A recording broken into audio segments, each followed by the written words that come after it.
مدنی پھول بس مدنی چمنستان ہے باپا کے مدنی پھول.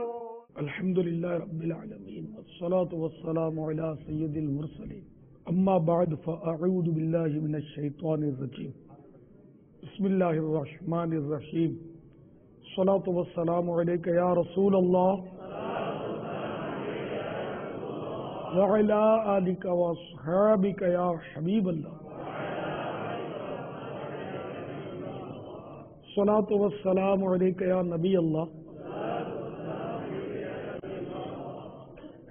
وعلی آلک واصحابک یا نور اللہ. السلام علیکم ورحمۃ اللہ وبرکاتہ. وعلیکم السلام ورحمۃ اللہ وبرکاتہ. امیر اللہ سنت کی بارگاہ میں عرض ہے.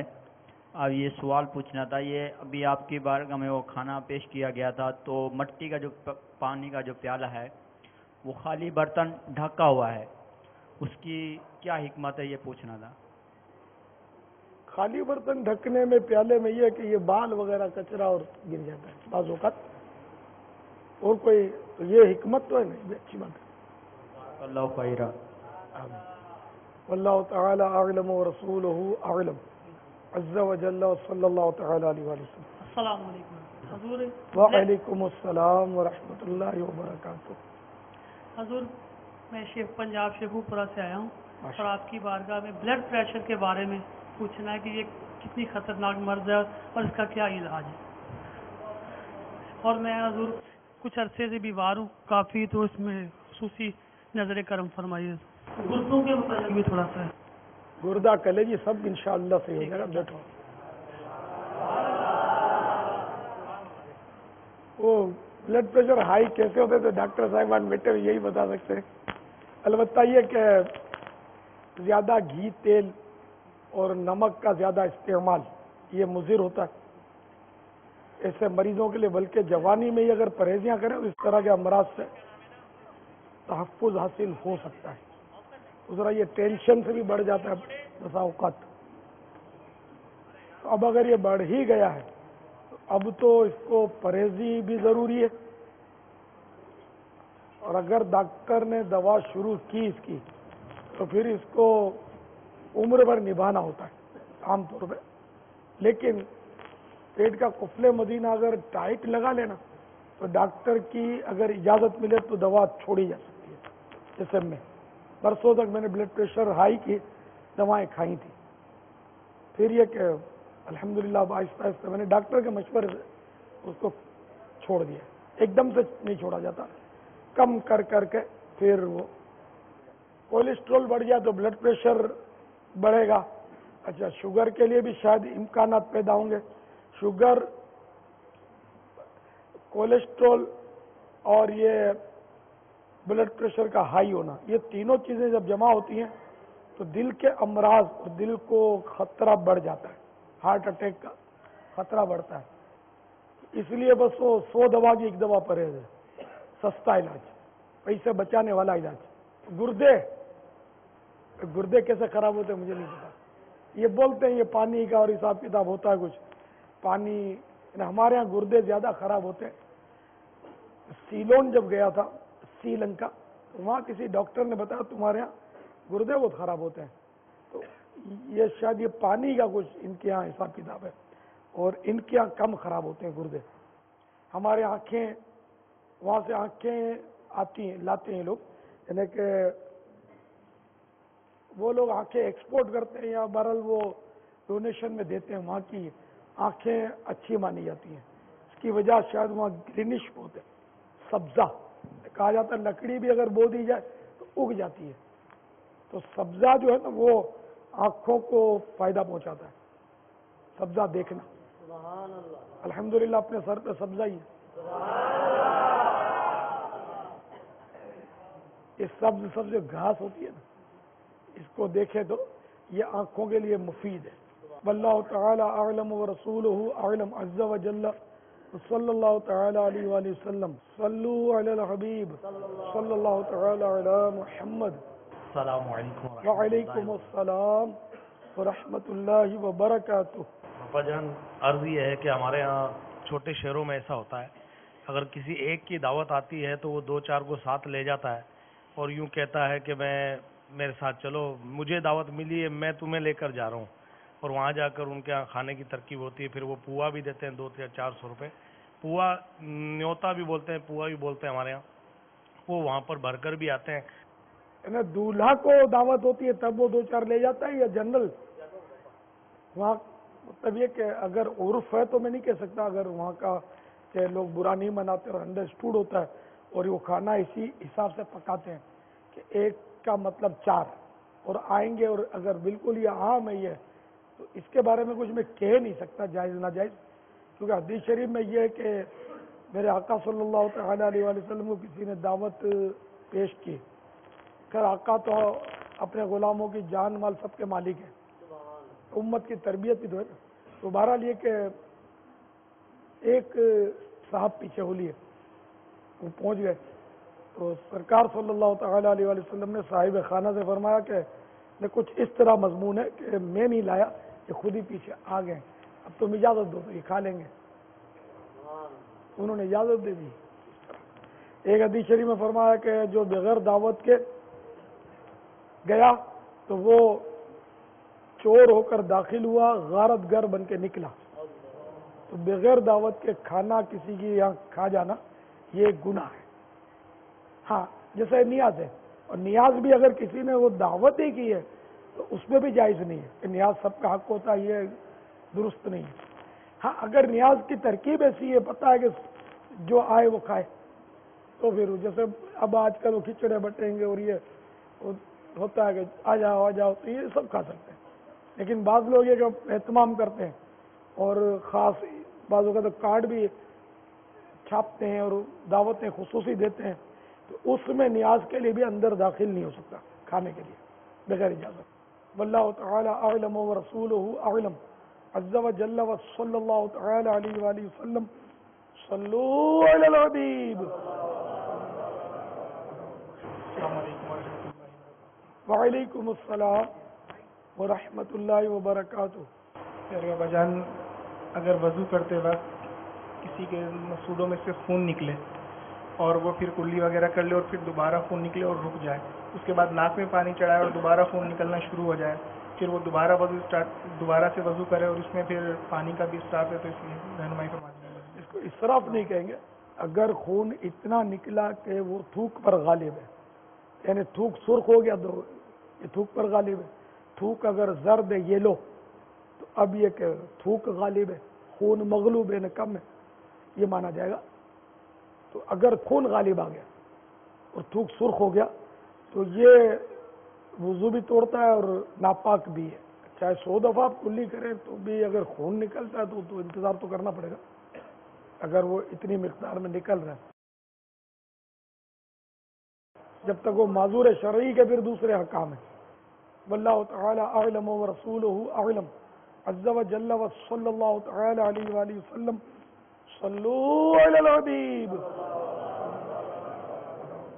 السلام علیکم ورحمۃ اللہ وبرکاتہ۔ وعلیکم السلام ورحمۃ اللہ وبرکاتہ۔ بابا جان، میرا آپ سے یہ سوال ہے کہ جب میں لاسٹ ٹائم آیا تھا 10 نومبر کو، جولیس حوالے کے مدنی مذاکرہ تھا، تو اس کو سوال کچھ اس طرح ہے کہ ہمارے کام میں بعض اوقات جھوٹ بولا جاتا ہے بلا وجہ، جبکہ کسٹمر کو ٹائم مثال کے طور پہ پرسوں کا دیا جاتا ہے کو سامان مل جائے گا، لیکن جب وہ پرسوں آتا ہے تو ہم کہتے ہیں کہ ہمارا سامان پالش پہ بن رہا ہے، کاریگر نہیں ہے، ڈیتھ ہو گئی ہے، شادی ہو گئی ہے، اس طرح کے بلا مبالغہ جھوٹ جو ہے وہ بولے جاتے ہیں، تو اس میں ہماری رہنمائی فرما دیں کہ ہمیں اس سے کس طرح بچنا چاہیے، نہ چاہتے ہوئے بھی ہمیں جھوٹ بولنا پڑتا ہے، جبکہ دل نہیں چاہتا کہ اس سے جھوٹ بولا جائے۔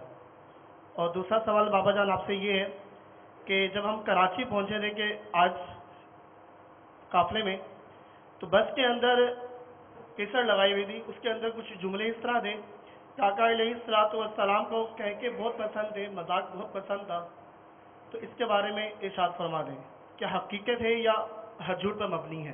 السلام علیکم ورحمۃ اللہ وبرکاتہ۔ وعلیکم السلام ورحمۃ اللہ وبرکاتہ۔ پہلے تو یہ کہ وہ جھوٹ بولتے ہیں کثرت سے، تو یہ نہیں بولنا چاہیے. آپ پہلے سے ہی جو بھی کہنا ہے اس کو گاہک سے کلیئر کر دیں. اب بہانے کرنا, اب جیسے وعدہ کیا پرسوں دوں گا, اور وعدہ کرتے وقت ذہن میں یہ تھا کہ میں پرسوں دینا تو ہے نہیں اس کو, تو یہ وعدہ خلافی حرام اور جہنم میں لے جانے والا کام ہوا. اور اگر یہ ذہن تھا کہ میں پرسوں کو دے دوں گا, اپنے ذہن میں تھا دے دوں گا, اب وہ لیٹ ہو گیا تو گناہ نہیں ہے. اس وقت تو نیت تھی دینے کی, بعد میں کوئی بھی ایسا ہو گیا. اب یہ کہ جھوٹ بولنا کہ یہ پالش کے لیے گیا ہوا ہے, حالانکہ پالش کے لیے نہیں گیا ہوا, یہ تو سری جھوٹ ہے, کھلا جھوٹ ہے.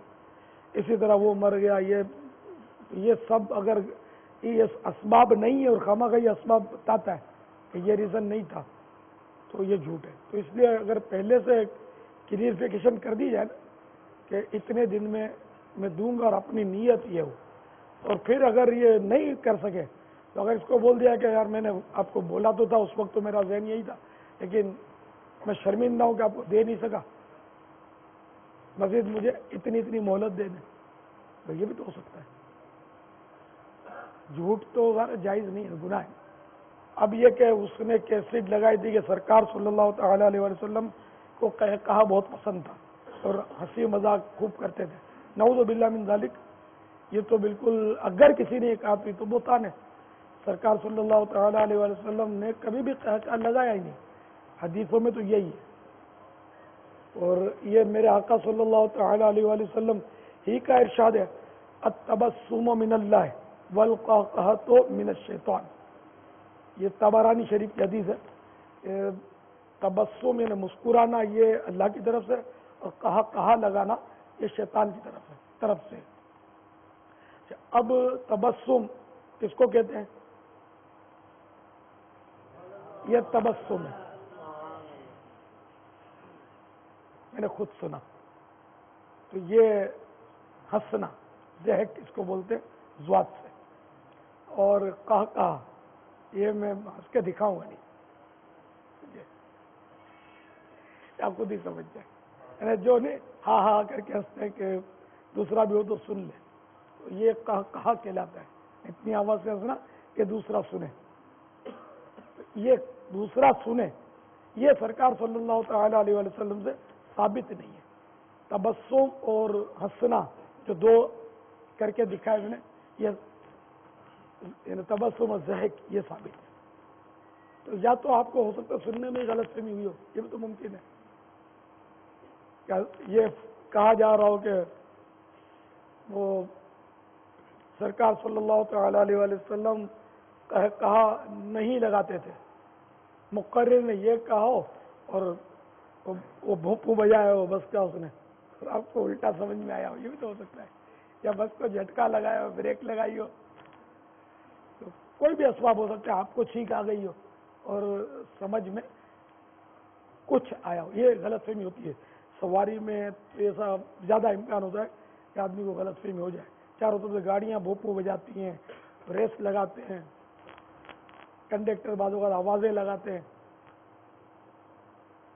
واللہ تعالی اعلم ورسولہ اعلم عز وجل وصلی اللہ تعالی علیہ وآلہ وسلم. صلو علی الحبیب. پاپا جب ہم سواریوں پہ جائیں تو کیا ہی اچھا ہو کہ مقتۃ المدینہ کے وی سی ڈیز کیسٹیں وغیرہ لے جائیں؟ بے شک, اور ریکویسٹ کریں کہ یہ ذرا سنا دو نا. تو یہ امید ہے کہ پٹھان کا آپ نے نام لیا, پٹھان مان جائیں گے انشاءاللہ, جلدی مان جائیں گے. یہ مطلب میں نے ان میں نیکی دیکھی ہے, جو اچھے برے سب میں ہوتے ہیں. یہ پٹھان نیکی کی طرف زیادہ مائل دیکھے. یہ مذہبی اولیوں کا تو بہت احترام کرتے ہیں, تو تجربہ ہے نا میرے کو. حالانکہ میں کہاں پٹھان ہوں, میں مہمان ہوں, نہ سندھی ہوں, نہ پنجابی ہوں, نہ اردو اسپیکنگ ہوں. باب المدینہ کی پیداوار ہے, پیدائش ہوں. البتہ یوں ہم مہاجر ہیں, ہمارے ماں باپ ہند سے وہ ہجرت کر کے یہاں لٹ کر آئے تھے. یہ یوں ابن مہاجر ہوں. تو مہاجر بھی اچھا, پنجابی بھی اچھا, پٹھان بھی اچھا, سندھی بھی اچھا, ہر وہ مسلمان اچھا جو اللہ کی بارگاہ میں اچھا ہے. قرآن کریم نے یہ فیصلہ کیا ہوا ہے, ان اکرمکم عند اللہ اتقاکم. بے شک تم میں سے عزت والا وہ ہے جو اللہ کے نزدیک پرہیزگار ہے. ہم تو یہ ماننے والے ہیں. باقی اب یہ تو پہچان ہے. اب میں میمنوں کے گھر میں پیدا ہو گیا, آپ پنجابی کے گھر میں پیدا ہو گئے, ابھی کیا فرق پڑتا ہے؟ رب کی مرضی. واللہ تعالی اعلم ورسولہ اعلم عز وجل وصلی اللہ تعالی علیہ وآلہ وسلم. صلو علی الحبیب صلی اللہ تعالی علی محمد. محمد عمران اتاری, ویٹرنری آفیسر ہوں گلزار طیبہ. تو اب بعض اوقات ہم کسی کیس پہ جاتے ہیں اینیمل کی ٹریٹمنٹ کے لیے, تو اب ڈیوٹی ٹائمنگ ہے 8 سے 3 بجے تک. ہم وہاں پہ اس کی ٹریٹمنٹ کرنے گئے, وہ کوئی کمپلیکیٹڈ کیس تھا, وہاں پہ زیادہ ٹائم لگ گیا. اب 3 بجے سے زائد وقت ہمارا وہاں پہ صرف ہو گیا. تو کیا جو زیادہ وقت ہمارا وہاں پہ لگے کہ جو ہماری ڈیوٹی سے ایکسٹرا تھا اس کی پیمنٹ لے سکتے ہیں یا نہیں؟ برائے کرم جواب عطا فرما دیں, جزاک اللہ خیر. یعنی طے کیا تھا جب گئے تھے؟ تو طے کیا تھا؟ ملازمت ہے نا 8 سے 3 بجے تک. تو اس دوران ہوتا ہے کہ جو ہاسپٹل میں ٹریٹ کرنا, اور اگر کوئی جانور نہیں لا سکتا تو آپ کو وہاں جا کر ہوم سروسز بھی پرووائڈ کرنی ہوتی ہیں. تو وہ کوئی قانون تو ہوگا نا کہ اگر وقت زیادہ ہو گیا تو آپ کا اوور ٹائم ملے گا آپ کو؟ نہیں, محکمے کی طرف سے نہیں ملتا. تو پھر کیسے لیں گے آپ اوور ٹائم؟ اب اگر گورنمنٹ آپ کو تنخواہ دیتی ہے اور آپ کو یہ فری سروس دینی ہے جس کا جانور ہے, پھر تو اس سے پیسہ کیسے لیں گے آپ؟ اگر زیادہ وقت لگتا ہے تو کل ڈیوٹی ٹائم میں, اور اگر آپ ہمدردی کرتے ہیں تو ثواب کا کام ہے, اگر اچھی نیت سے کریں گے تو. عرف میں یہ ہے کہ اگر اس طرح زائد وقت لگتا ہے تو وہ اس کے دے دیتے ہیں کچھ. دے دیتے ہیں, وہ تو رشوت بھی لوگ دے ہی دیتے ہیں نا, نہیں لے سکتے اس انداز سے. جبکہ وہ قانون ہی نہیں ہے لینے کا, تو یہ تو غلط ہوا. ہاں, اگر ڈیوٹی آف ہونے کے بعد اب فارغ ہو گئے, اب اگر آپ کو کوئی قانونی جرم نہیں ہے, پرائیویٹلی لوگ کرتے ہیں, جاتے ہیں بقرعید میں تو دیکھا نا, اگر بڑے جانور کا ٹانگ جو ہے نا وہ تھوڑی یوں ہو جائے نا تو بلا کے لے آتے ہیں, تو وہ اگر یوں انجیکشن گھونپتا ہے تو صحیح ہو جاتی ہے اس کی ٹانگ. اب اس میں وہ اجارے سے تو ختم ہو گئے نا, جو اس کا گورنمنٹ کا اجارے سے فارغ ہو کر اب نئے سرے سے نیا اجارہ کیا جائے اور اس میں کوئی مانے ہوئے شرعی نہ ہو, شرعی کوئی یعنی قباحت نہ ہو. مثلاً یہ قانونی طور پر آپ کو اجازت ہی نہ ہو کہ بھائی آپ بس یہ جاب ہے آپ کی, اس کے علاوہ کر نہیں سکتے, تو پھر وہ الگ حکم ہوگا. السلام علیکم ورحمۃ اللہ وبرکاتہ. وعلیکم السلام ورحمۃ اللہ وبرکاتہ. بھائی جان, اگر ہم سفر میں ہیں ٹرین وغیرہ میں, اب 24 گھنٹے کا یا اس سے زیادہ کا سفر ہے, تو اس میں 5 نمازیں آ جاتی ہیں. تو اب ٹرین میں جو ان کے غسل خانہ یا واش روم وغیرہ ہیں, اب ان میں صفائی کا اتنا انتظام نہیں ہوتا. اب دیکھ کے پتہ چلتا ہے کہ یہاں پہ ناپاکی ہے, تو وہاں پہ وضو کا کیا طریقہ کار ہے؟ آیا تیمم کرنا چاہیے یا کیا اس کا کہ 5 نمازیں بھی باوضو ہو جائیں؟ یہ پانی جو بکھرا ہوتا ہے نا پانی, اس کو ناپاک کہنے کے لیے دلیل چاہیے. جب تک نجاست نظر نہ آ رہی ہو یا ہم نے دیکھا نہ ہو کہ ناپاک پانی ہے, کیونکہ وہ پانی بھی گرتا ہے اور دھلتا بھی جاتا ہے اور یہ سب ہوتا ہے, تو یقینی طور پر نجاست کا جب تک اثر نہ ہو نا, ہم ناپاک اس کو نہیں کہیں گے. وہاں وضو تو کیا جا سکتا ہے, آدمی احتیاط سے اگر کوشش کرے یا اپنا لوٹا ساتھ رکھ لے, اور یہ بھی ہو سکتا ہے جنکشن آتے ہیں آدمی بالکل یعنی کہ وہ الرٹ رہے, چوکنا, کہ جہاں بھی جنکشن آئے اور یہ اوقات دیکھ لے کہ کون سی نماز کہاں ترکیب بنے گی.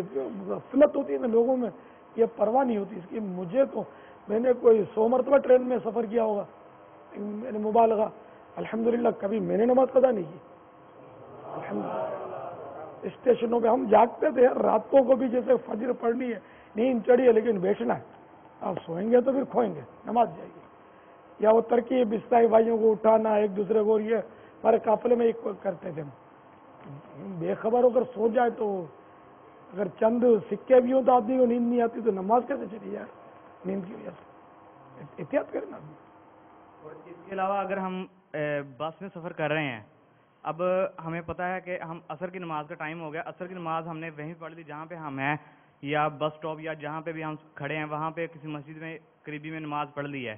اب سفر ہمارا گھنٹے ڈیڑھ یا 2 گھنٹے سے زیادہ کا ہے بس میں, تو درمیان میں مغرب کا نماز کا ٹائم آ جاتا ہے. اب مغرب کا یہ ہوتا ہے کہ اذان کے فوری بعد جماعت کھڑی ہو جاتی ہے, ٹائم بہت کم ہوتا ہے. اب ہم بس میں بیٹھے ہوئے ہیں تو مغرب کی نماز کا ٹائم بہت کم ہوتا ہے, یہ وہم ہے, یہ افواہ ہے, ایسے جاہلوں کی باتیں. ٹائم ہمارے یہاں جیسے باب المدینہ میں کم از کم 1 گھنٹہ 18 منٹ ٹائم ہوتا ہے سورج غروب ہونے کے بعد, پھر اس سے بڑھتا ہے. تو اس لیے وہ ٹائم کا تو معلوم ہونا فرض ہے, ہر ایک کو معلوم ہونا چاہیے کہ ٹائم کیا ہے نمازوں کے روزوں کے. تو اپنے ٹائم ٹیبل اب تو ماشاءاللہ 27 لاکھ سے زیادہ ٹائم ٹیبل اس میں دیے ہوئے ہیں, 27 لاکھ سے زیادہ مقامات کے, یہ اپنے نیٹ پہ دعوت اسلامی کی ویب سائٹ پر. تو یہ دیکھ کر اپنے کو جب سفر ہونا تو اب لوگ تو یہ سب جدول اور یہ ترکیبیں بناتے تھے, اس وقت تو یہ نیٹ وغیرہ تو نہیں ہوتا تھا, لیکن یہ کہ بعد آتی ہے جنتریاں اس طرح کی اپنی جس پر اعتماد آدمی کر سکتا ہے. ملتان شریف میں ملتی تھی, اس بڑا کام دیتی تھی وہ. تو اس طرح یہ کہ خود جب آدمی کو جذبہ ہوا نا وہ راستہ نکال لیتا ہے. واللہ تعالی اعلم ورسولہ اعلم عز وجل, صلی اللہ تعالی علیہ وآلہ وسلم, صلو علی الحبیب. پیارے باپا جان السلام علیکم ورحمۃ اللہ وبرکاتہ. وعلیکم السلام ورحمۃ اللہ وبرکاتہ. محبوب رضا عطاری دادو سے آپ کی بارگاہ میں حاضر ہونے کا شرف حاصل ہوا ہے. باپا جان سوال یہ کرنا تھا کہ جب آپ بیعت فرماتے ہیں تو گناہوں سے بچنے کا بھی آپ وعدہ فرماتے ہیں کہ وعدہ کرتا ہوں میں کہ آئندہ فلاں فلاں گناہوں سے بچوں گا. تو اگر ہم تنہائی میں جا کر یا باہر جا کر ان ہی گناہوں میں مصروف ہو جائیں تو کیا اس کی وجہ سے بیعت پر کچھ اثر پڑتا ہے؟ السلام علیکم ورحمۃ اللہ وبرکاتہ. وعلیکم السلام ورحمۃ اللہ وبرکاتہ.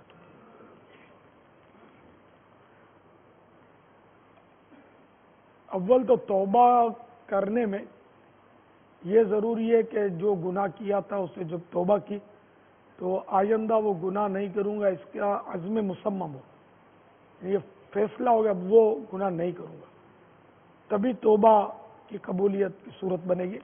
ورنہ یہ ذہن ہے کہ میں آئندہ بھی کروں گا, جیسے اب داڑھی منڈا توبہ کرے کہ میں داڑھی منڈا نے توبہ کرتا ہوں, اور پھر یہ بھی ذہن ہو کہ میں رہنا تو شیودی ہے, تو یہ اب اس کی توبہ نہیں ہے, بلکہ یہ اس کی جو مطلب سخت اس پہ جو ہے کہ یہ اللہ تعالیٰ سے اس آدمی مسخری کرتا ہے, یا اللہ معاف کر دے لیکن آئندہ بھی تیری نافرمانی تو کروں گا, معاف کر دے. جیسے میں دنیا کی مثال دوں کہ کسی کو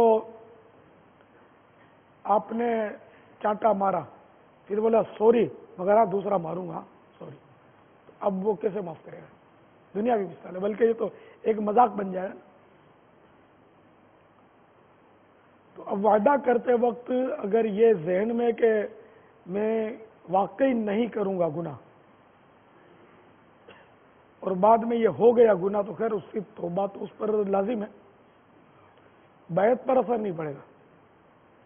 اور اگر بیعت کرتے وقت یہ نیت تھی کہ وعدہ کرتا ہوں لیکن میں کروں گا تو وہی, جیسے فلمیں ڈرامے نہیں دیکھوں گا, یہ بھی وعدہ کرتے ہیں, تو یہ ذہن میں ہوگا فلمیں ڈرامے خلاص اب نہیں دیکھوں گا, مگر ذہن میں یہ ہے کہ میں تو دیکھوں گا اور پھر وعدہ کر رہا ہے کہ فلمیں ڈرامے نہیں دیکھوں گا, تو یہ وعدہ خلافی ہے, گناہ ہے.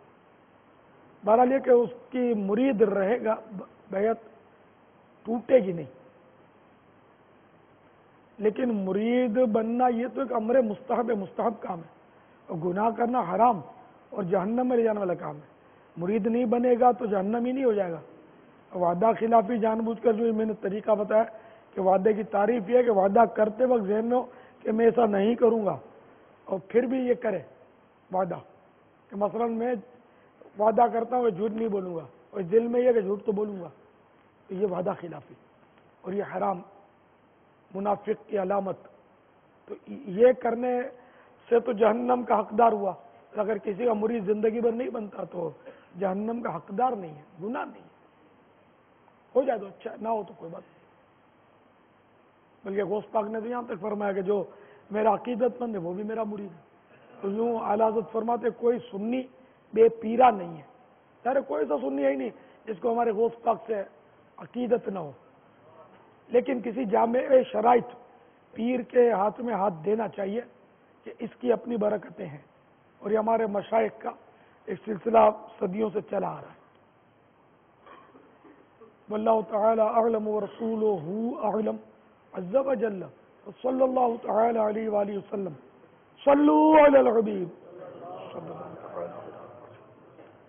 پیارے پاپا جان السلام علیکم. وعلیکم السلام ورحمۃ اللہ وبرکاتہ. پیارے پاپا جان آپ کی بارگاہ میں یہ عرض ہے کہ ایک اسلام بھائی کی والدہ 10 سال پہلے فوت ہو چکی تھی، تو وہ اس کے اصالہ ثواب کے لیے سورہ ملک، سورہ یاسین اور اصالہ ثواب کے لیے اس کو اصالہ ثواب کرتا ہے. تو والدہ کی خواب میں زیارت ہوئی.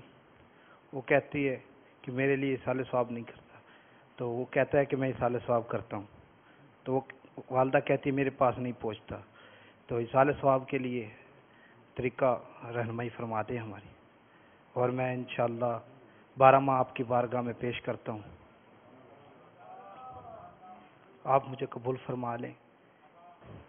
پنجاب تحصیل میلسی سے تشریف لائے ہوں.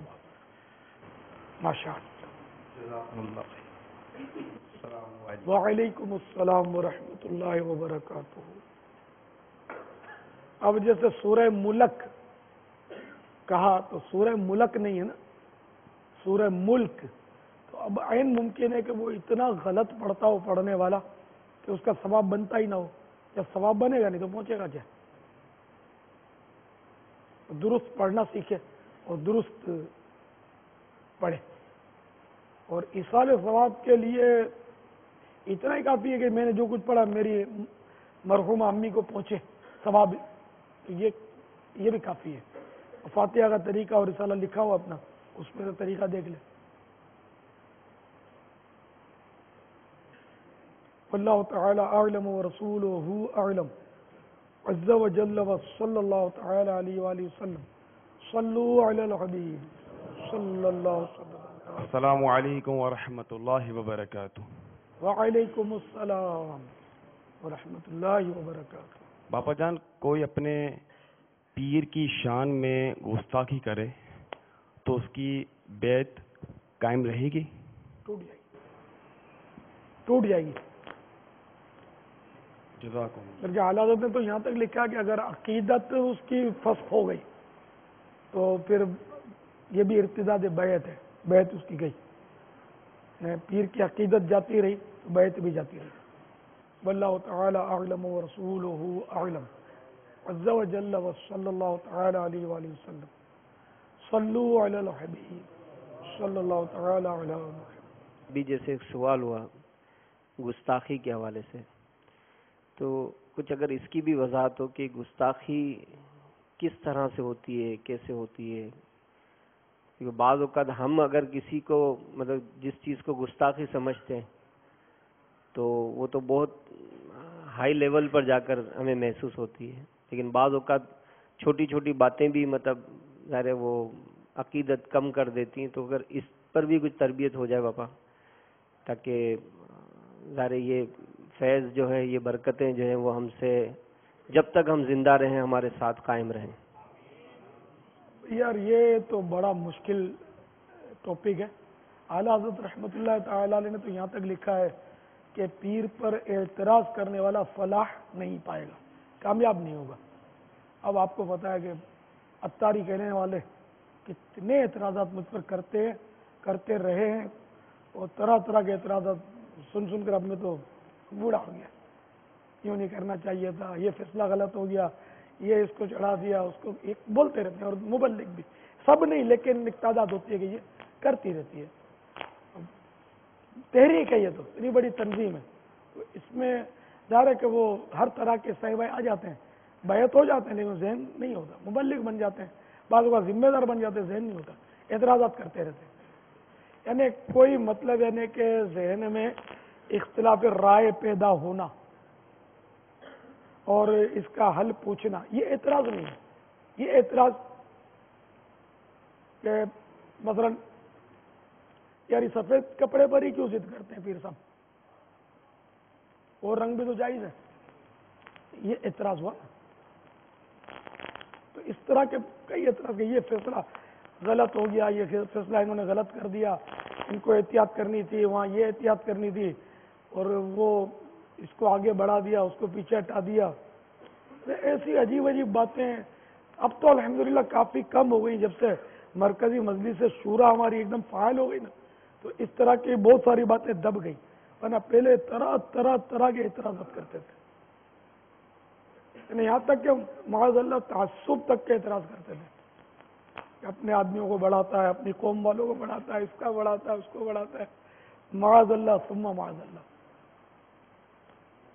اب میں سمجھاتا رہتا ہوں کہ اگر میں اپنی قوم میں ہی کام کروں گا تو یہ میں کیا کروں گا؟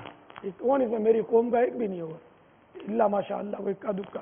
تو یہ ٹھیک ہے، میں آپ کو جانتا بھی نہیں. آپ بولتے ہیں کہ میں ہوں تو ٹھیک ہوں گے آپ میں خیر، لیکن میرا عمل سب کے سامنے ہے. میں پٹھانوں کی کتنی تعریفیں کرتا ہوں الحمدللہ کہ یہ قوم ہمارے اور قریب ہے. پنجابی پیر کا غلام ہے تو میں تو بولتا رہتا ہوں، پنجابیوں کی کتنی تعریف کرتا ہوں کہ بڑے دیوانے ہوتے ہیں، بڑے دیوانے ہوتے ہیں. تو سبھی کو تو محبت دیتا ہوں، یہ سب جانتے ہیں.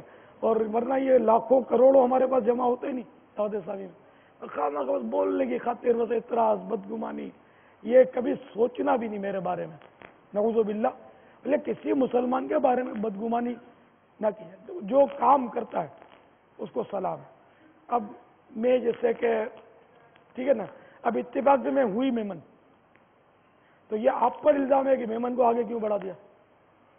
اچھا، اب اتفاق سے نگران شورا میمن ہے، تو اگر نگران شورا کا کوئی ہے آپ کے پاس نعم البدل، اس کی ذرا قابل اسلائی بھائی، اس کی ذرا رو رو کر بیان کرنے والا اور دلوں کے اندر اترنے والا، جس نے اگر کہوں کہ لاکھوں کی تقدیر بدل دی ہوگی اس میمن مبلغ نے.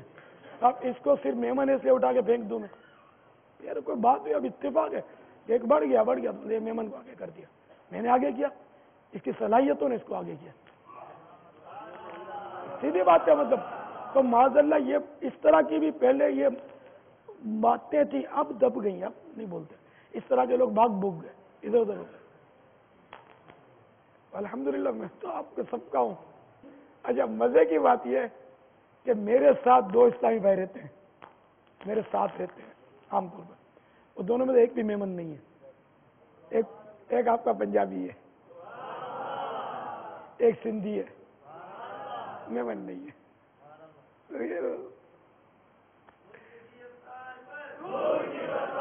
اچھا، فیضان مدینہ کی جو مجلس ہے اس کا نگران، اس کے دو نگران ہیں ہمارے پاس، ایک بھی میمن نہیں ہے اس میں.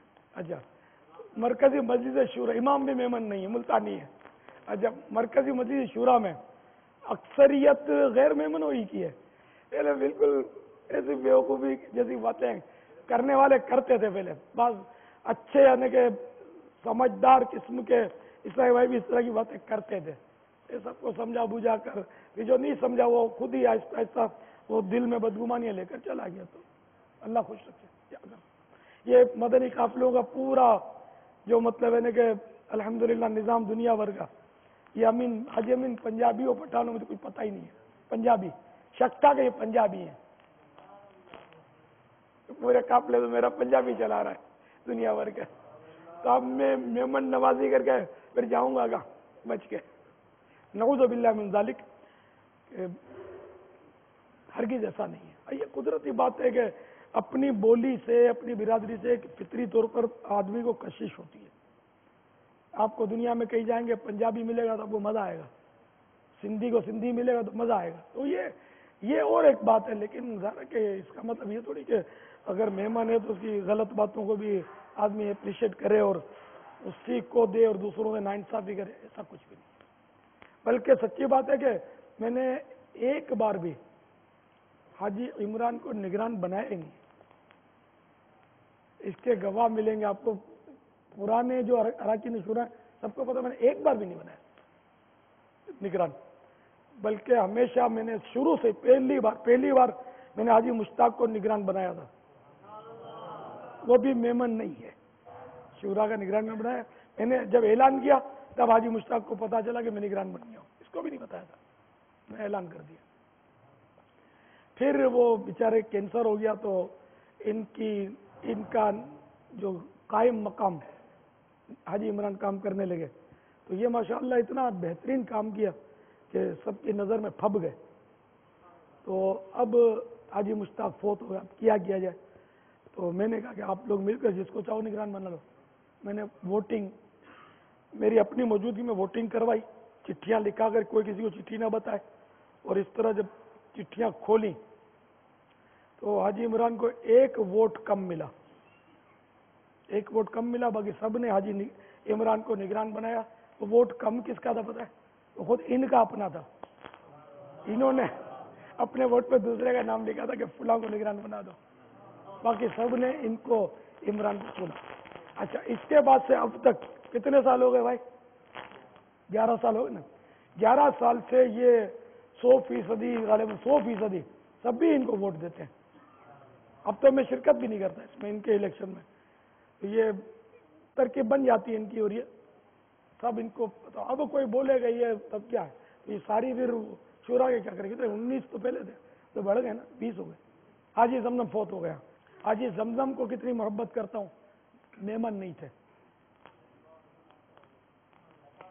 الحمدللہ. یہ تو ایسے ہی ضمن بات نکلی، آپ لوگوں کو شاید یہ اعتراض بھی نہیں ہے.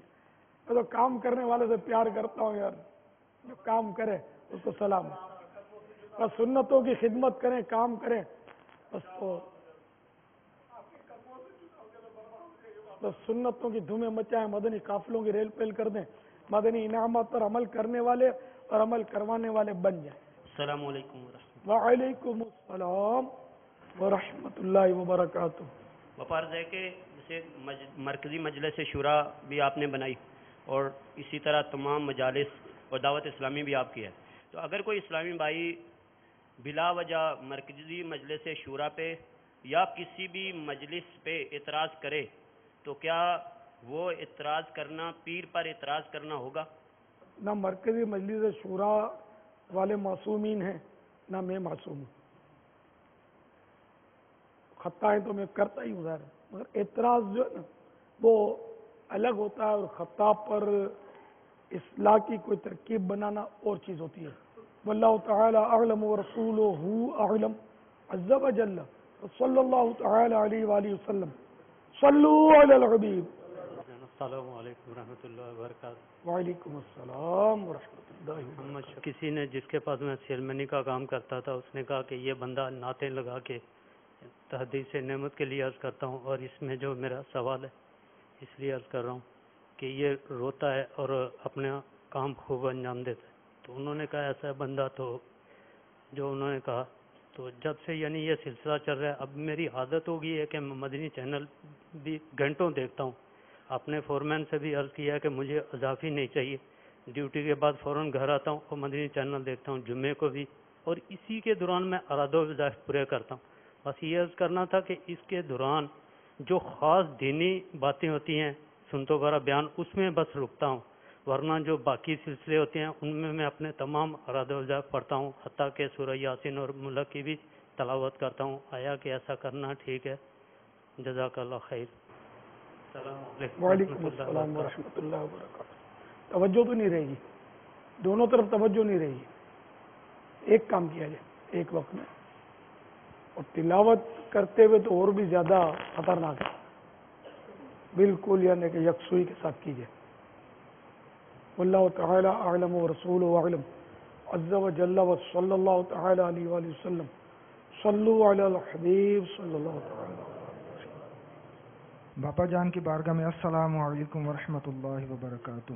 وعلیکم السلام ورحمۃ اللہ وبرکاتہ. باپا جان، میرا نام محمد محسن رضا عطاری مرپال چٹھا گجرانوالہ سے حاضر ہوا 3 دن کے مدنی قافلے میں. باپا جان سے میرا سوال ہے کہ آقا علیہ الصلاۃ والسلام کا جنازہ ہوا ہے یا نہیں؟